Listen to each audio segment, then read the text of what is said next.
Ever since its launch back in March, the Switch has been getting a growing library of awesome titles. Now, of course, there's been big name stuff like Splatoon 2, ARMS, and of course Legend of Zelda, but there's a lot more out there that's worth people playing. Now, at the $20 to $30 mark, there's a lot of great stuff.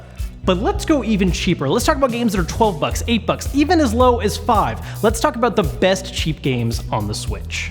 Kicking things off with the cheapest of the cheap at just $5 is Kamiko. Now this is a very simple retro style game. Think of like an old school Zelda game, but on fast forward at all times. The basic idea is that you have to get through each level killing enemies to build up energy, and then spend that energy to open up chests or activate special shrines and make your way out of the level. The gameplay is just simple enough to make it really easy to learn and very easy to invest a little bit of time into here and there, but just complex enough to make it a ton of fun to play. And while it isn't necessarily the longest game out there, one of the things that helps give it a lot more game time is that there are 3 different characters to play as, each of which has just an interestingly different enough style to make playing through this title at least 3 times completely worth it. And honestly, don't take my word for it, it's $5. Just try it, you'll love it. Next up, let's talk about one of the ports that made its way to the Switch. Now, if you've ever gone through the Switch library, you'll notice that one thing there's a lot of right now are ports of old school Neo Geo games. And if there's one Neo Geo game that has held its age perfectly well that's worth picking up for just $8, it's Metal Slug.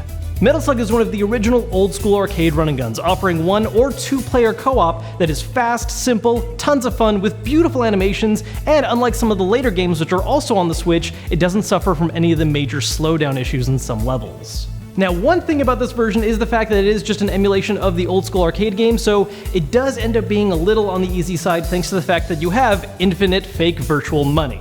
But if you're the kind of person that likes to get high scores or just have simple fun and co-op with friends, this will fit the bill perfectly. Next, let's slow down the pace a little bit with a very different kind of run and gun shooter, Mighty Gunvolt Burst. Now, this is the newest game that is a crossover between Inti Creations' Azure Striker Gunvolt series and Mighty No. 9. Now, if you haven't heard of them before, Inti Creates is actually the team responsible for some of the later Mega Man games before Capcom basically gave up on the franchise, like Mega Man Zero and Mega Man ZX. And while the Mighty No. 9 part might scare you a little bit after how that game went, don't let it, because this crossover game is really a true successor that the Mega Man franchise needed. All the old school Mega Man tropes that you love are still here, but with the addition of a few unique twists and changes that make the gameplay more difficult and really interesting for people that have played all the older games. It's a little shorter than old school games, but thanks to the fact that there are 2 different playable characters you can get through the game as, it's totally worth picking up for just $10.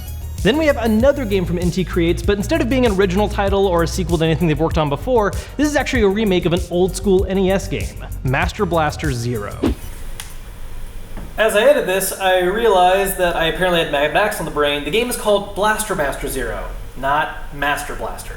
Master Blaster runs Bartertown.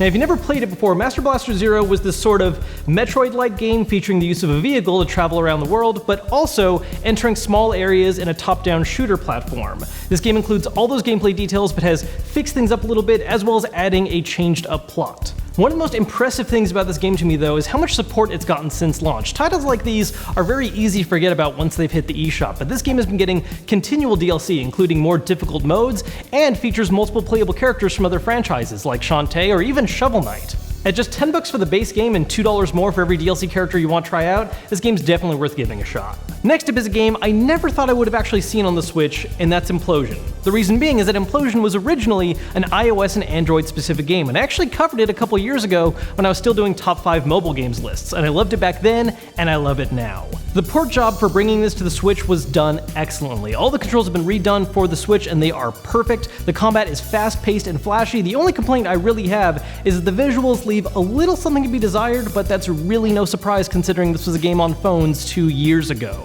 The story is nothing to write home about, but the gameplay is paced perfectly, and if you just want some simple, fun action blowing stuff up as a robot, just go grab it.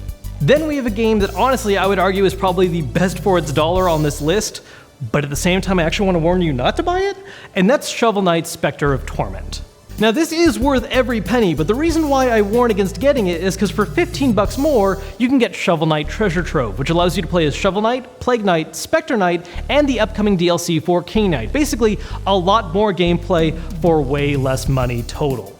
And honestly, even if you've already played Shovel Knight on other platforms, it's totally worth picking up again for the Switch to get easy multiplayer co-op, gameplay on the go or at home. It's just honestly the definitive version of the game as far as I'm concerned. So those are my favorite games on the Switch that go for less than 20 bucks. If there's any that you love that I did not talk about, put them down below in the comments, and I will see you guys later.